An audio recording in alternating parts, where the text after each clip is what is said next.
bulan ya yang terakhir nih ya harus selesai nih. Bulan ya yang terakhir nih ya harus selesai nih. Kalau nggak selesai pokoknya ya oke siap sama-sama. Pernyataan sekaligus sanksi kalau mengadakan kegiatan itu. Pernyataan sekaligus sanksi kalau mengadakan kegiatan itu.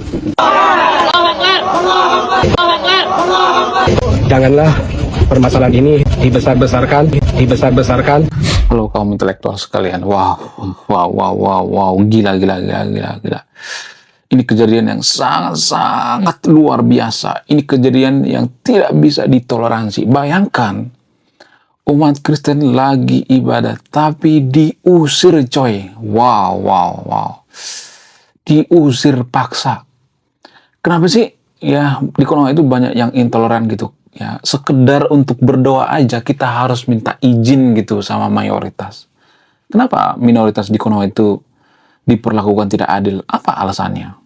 Apakah ini ada unsur kesengajaan atau tidak? Apakah ini bisa menghancurkan suatu negara atau tidak? Jadi kejadian-kejadian seperti ini sebenarnya sudah sering terulang ya. Lagi dan lagi kejadian seperti ini terulang. Kalau misalnya mengatakan, oh itu kan cuma oknum, oh saya malu ya. Banyak tuh ya komentar-komentar seperti itu ya. Sebagai umat agama mayoritas di Konoha, saya malu tuh ya ketika ada pemuka agama atau kalau ada ustadz yang membubarkan ibadah paksa orang Kristen. Saya malu-malu. Nah, jadi saya tuh kesel banget ya sama yang komentar seperti ini. Seolah-olah mereka itu membela umat Kristen. Mereka tuh nggak membela umat Kristen, guys. Enggak. Mereka itu sebenarnya ya dalam kurung menurut keyakinan saya berpura-pura gitu ya.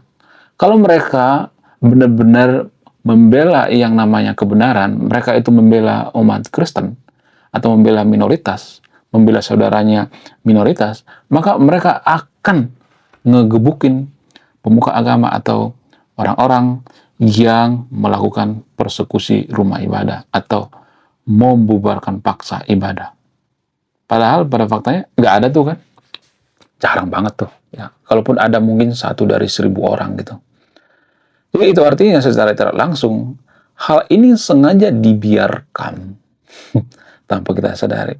Kalau ada misalnya nih yang komentar, saya tuh sering melihat ya di media sosial ada yang mengatakan, saya sebagai umat Muslim malu ya kalau ada kejadian seperti ini ya. Saya malu gitu ya.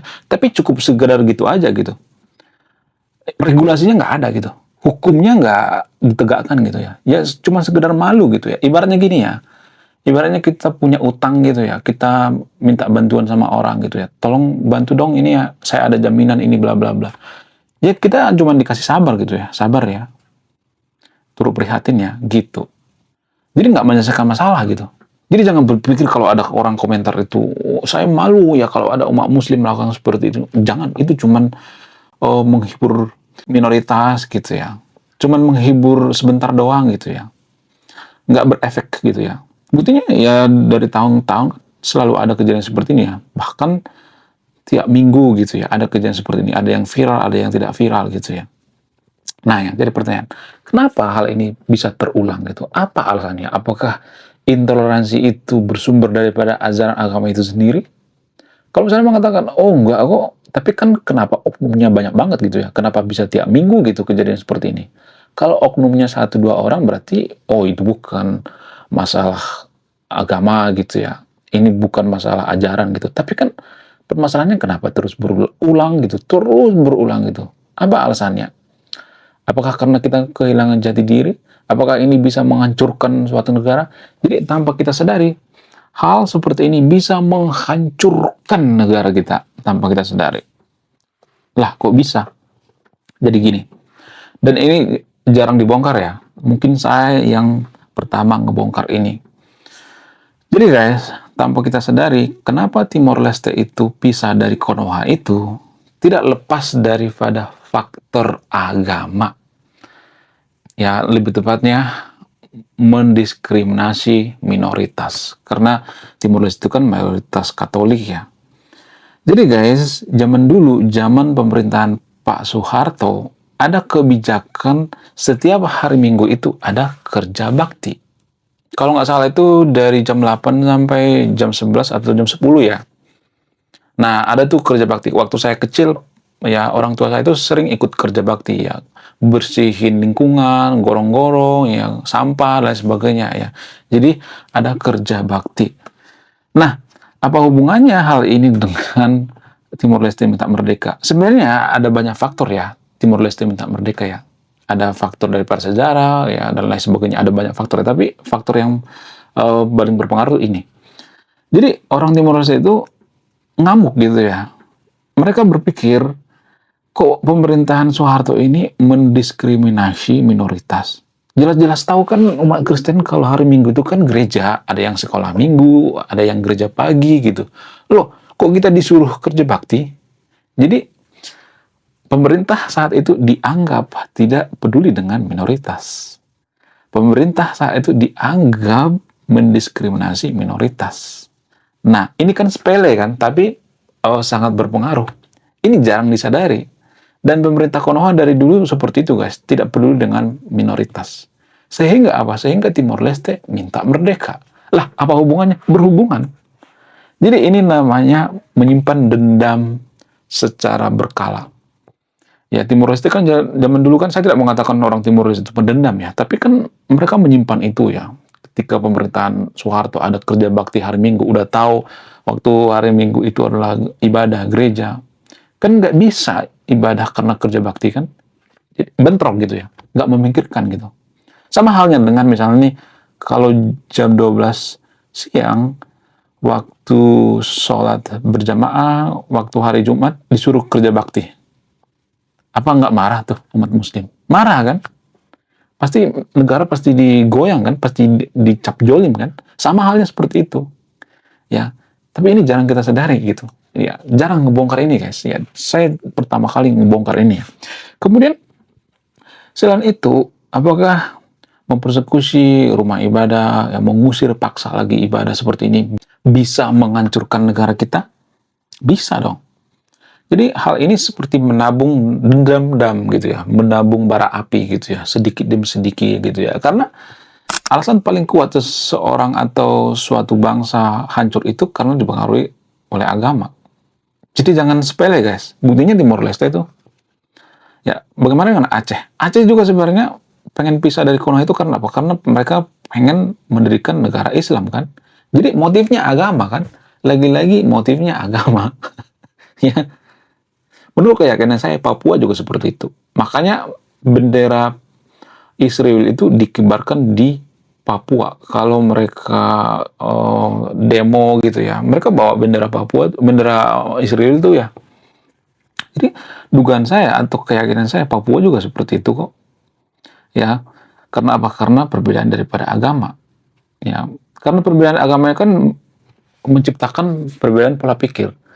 Ya, antara minoritas dan mayoritas itu punya perbedaan pola pikir yang signifikan, guys. Apa itu perbedaannya? Saya tidak berpihak pada siapapun di sini ya. Saya tidak berpihak pada agama Kristen, saya tidak berpihak pada umat Muslim, saya bukan oten gitu ya. Saya tidak berpihak pada siapapun di sini. Jadi gini, guys. Kalau saya perhatikan, pola pikir minoritas dengan mayoritas itu berbeda jauh gitu, jomplang banget. Ya, disclaimer on ya, nggak semuanya tapi ya. Pola pikir minoritas itu kalau saya perhatikan, mereka itu lebih fokus tentang yang namanya perilaku daripada ritual-ritual agama, daripada simbol-simbol, daripada sibuk memperbanyak umat. Lebih banyak mereka itu fokus pada kualitas hidup. Minoritas seperti itu.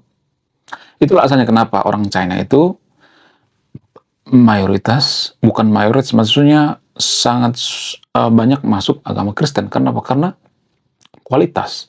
Bukan berarti saya membela agama Kristen di sini ya. Saya tidak promo agama Kristen di sini ya. Disclaimer-nya.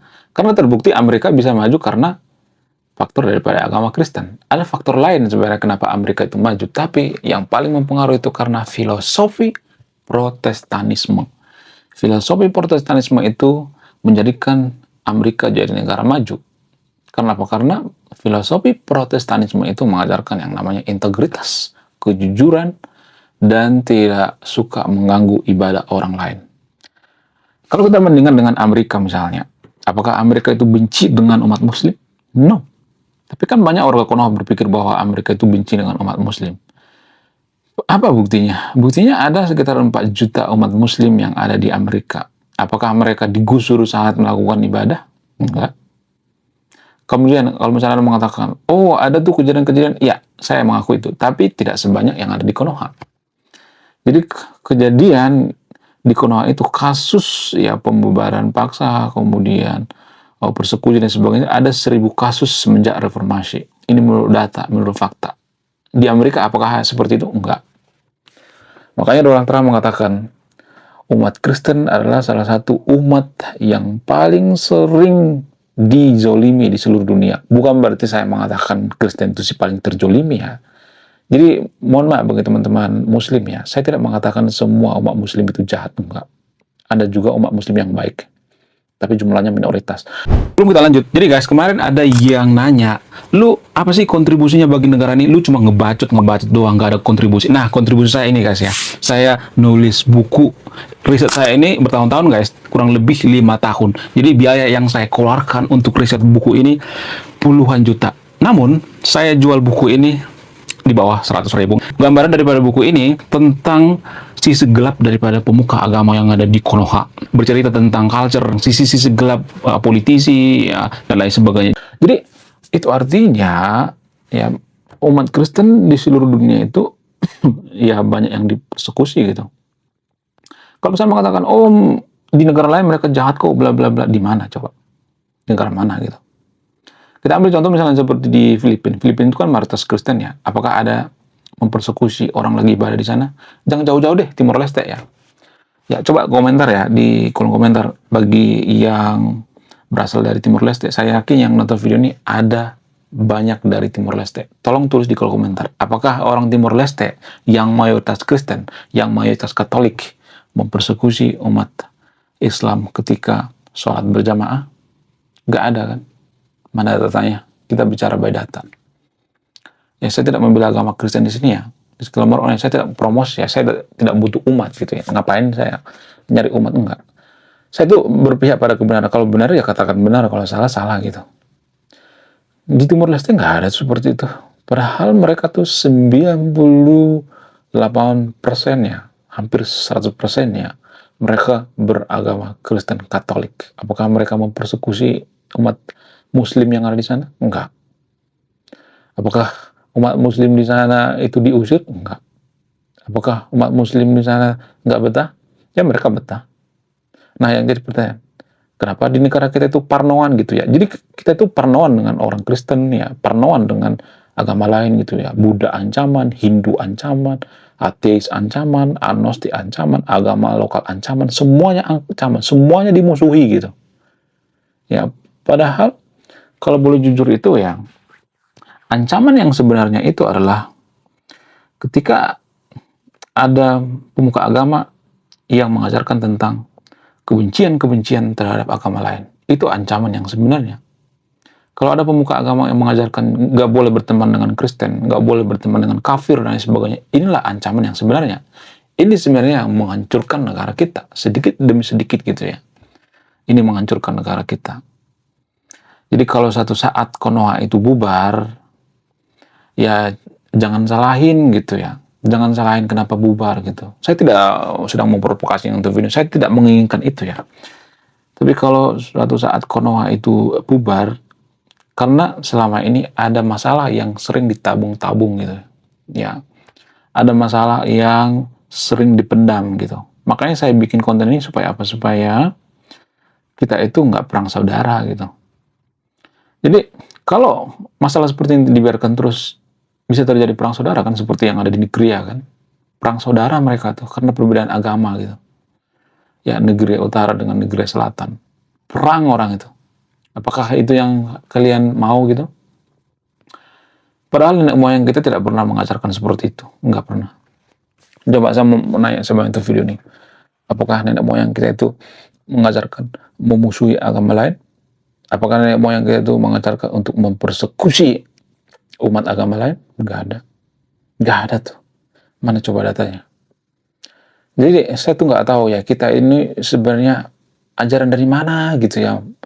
Oh, mempersekusi orang lagi ibadah gitu. Kalau misalnya mengatakan, oh itu kan nggak ada izinnya. Guys, 80% masjid yang ada di Indonesia itu, ini menurut guru gembul ya, dan menurut data, tidak ada izinnya.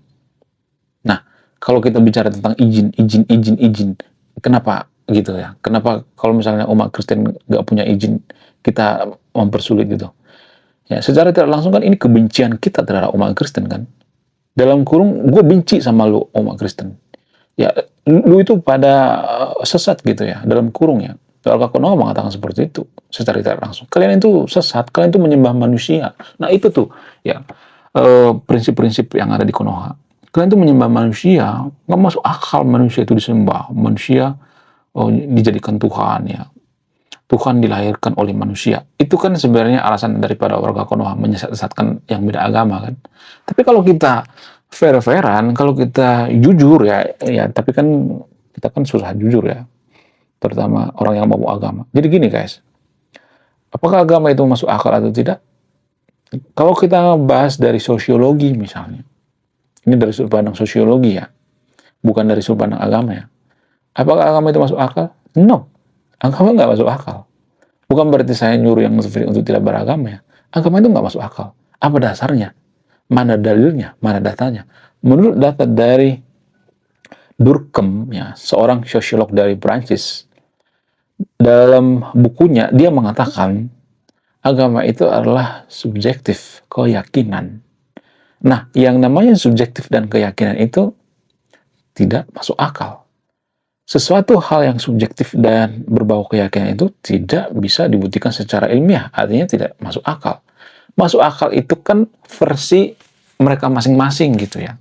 Tapi kalau dibikin takarannya gitu ya, ada semacam SNI-nya gitu ya, ada ukurannya gitu, ya agama itu nggak masuk akal. Kenapa? Karena agama itu kan keyakinan. Kalau misalnya ada mengatakan, orang Kristen ini sudah sesat, masa mereka menuhankan manusia? Kan banyak tuh warga Konoha mengatakan seperti itu. Guys, emang kalau ada nabi yang terbang sampai ke bulan gitu ya, kalau ada nabi yang tahan bakar misalnya, katakanlah Nabi Musa misalnya, membelah lautan, apakah itu bisa dibuktikan secara ilmiah? Saya cuma bertanya ya cukup jawab iya atau tidak gitu, jangan mutar-mutar gitu. Itu nggak masuk akal ya, menurut sosiolog ya, bukan menurut saya ya, jangan berpikir bahwa ini menurut saya, enggak, menurut sosiolog bernama Durkheim, ya seorang sosiolog dari Prancis. Jadi agama itu nggak ada yang masuk akal menurut sosiolog, karena agama itu kan keyakinan, iya kan? Kalau misalnya ada yang mengatakan, oh enggak, kok Tuhan kita yang paling masuk akal ya, surga kita yang paling masuk akal, mereka itu saat mereka menuhankan manusia gitu. Guys, apakah Tuhan bisa dibuktikan secara ilmiah? Tidak bisa kan? Jadi kalau kita mengatakan ya, oh Tuhan mereka itu sesat, oh mereka menuhankan manusia gitu. Lagian Tuhan nggak bisa dibuktikan secara ilmiah kan? Nah, ya ini jarang dibongkar guys ya. Mohon maaf bagi teman-teman Kristen, teman-teman Muslim. Ya, saya tidak memojokkan agama tertentu di sini ya. Saya bahas agama itu dari sudut pandang yang paling rasional, dari sudut pandang akademis. Dari sudut pandang akademis atau dari sudut pandang ilmiah itu, Tuhan itu dianggap tidak bisa dibuktikan secara ilmiah. Karena Tuhan itu kan nggak bisa dibuktikan secara empiris gitu. Surga itu kan hal goib dari sudut pandang ilmiah.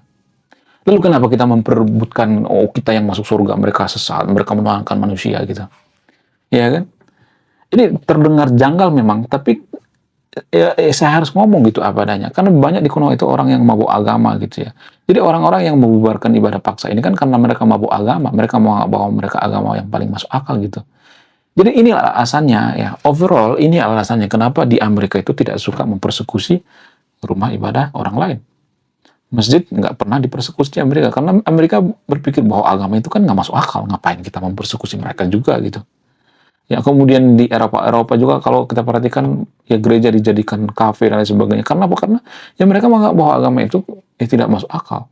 Bukan berarti mereka jahat gitu ya. Kalau saya ngomong seperti ini kan pasti nanti banyak berpikir, oh kamu tuh jahat, oh kamu tuh anak dajjal, oh kamu tuh mengajak kita tidak beragama. No.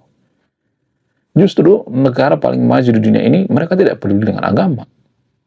Justru bisa aja ya, karena kita terlalu mabuk agama, sehingga kita tidak sadar bahwa kita itu sudah menyimpang dari rasa kemanusiaan. Kalau kita mempersekusi rumah ibadah orang lain, apakah punya rasa kemanusiaan? Enggak. dalam agama tertentu apakah itu dibenarkan? Dibenarkan karena ada dalilnya, ada ayatnya, ya ada dasar hukumnya gitu.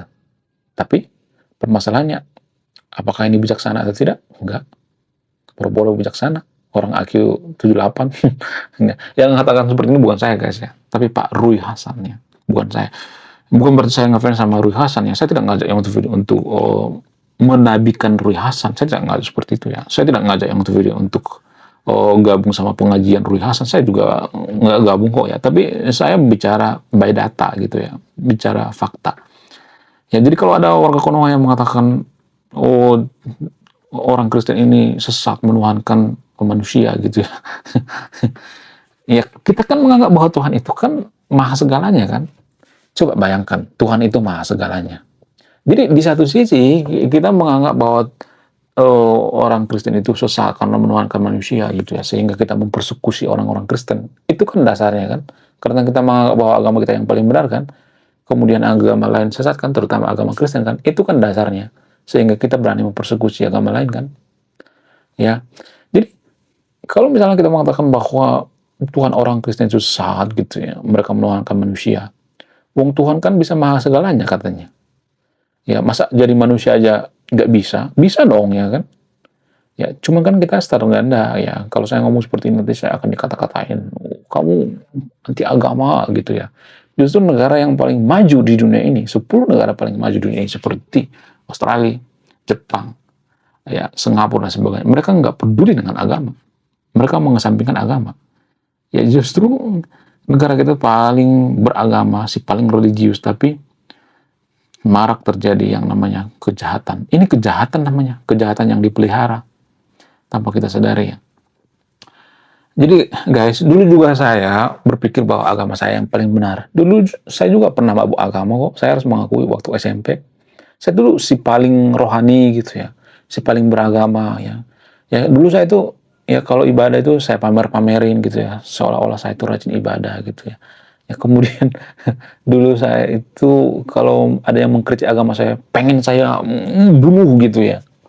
Ya saya tuh kepanasan gitu. Nah setelah saya dewasa, setelah saya mempelajari, setelah saya berpikir lebih matang, ya kayaknya waktu gua SMP itu kampungan deh ya prinsipnya. Jadi saya ketawa sendiri gitu ya. Justru karena masyarakat kita itu, mohon maaf ya, SDM rendah, sehingga mereka tidak memikirkan sejauh ini. Hanya orang-orang tertentu yang bisa memikirkan sejauh ini. Hanya orang-orang di negara maju yang bisa berpikir sejauh ini. Sehingga di negara maju itu mereka nggak sibuk ngurusin agama gitu, seperti Jepang gitu, seperti di Eropa gitu. Karena mereka menganggap bahwa agama itulah keyakinan.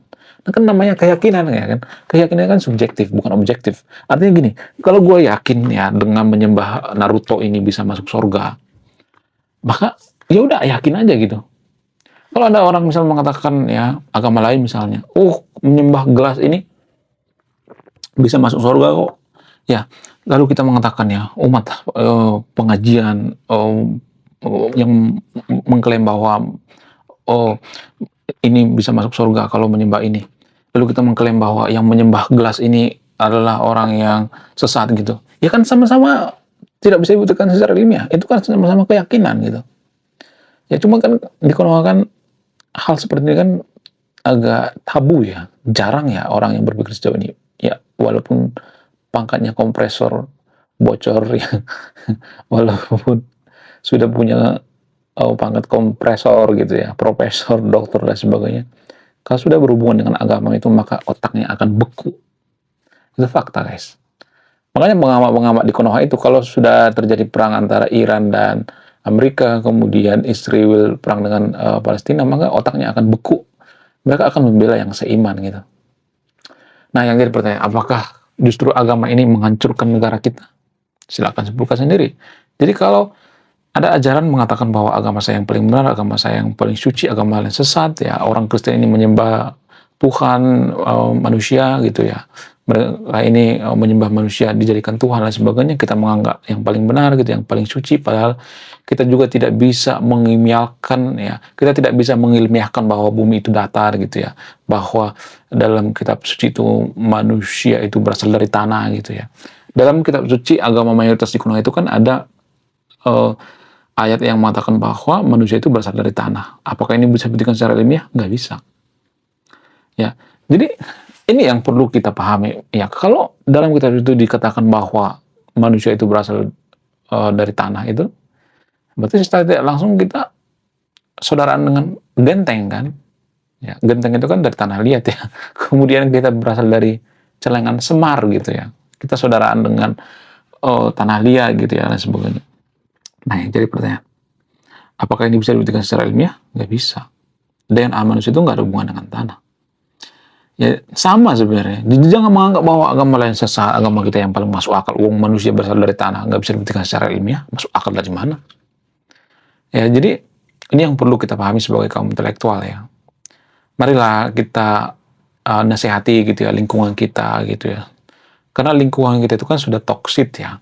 Kalau saya perhatikan, cara berpikirnya itu sudah toksik ya. Mereka dari kecil sudah diajarkan membenci yang beda agama gitu ya.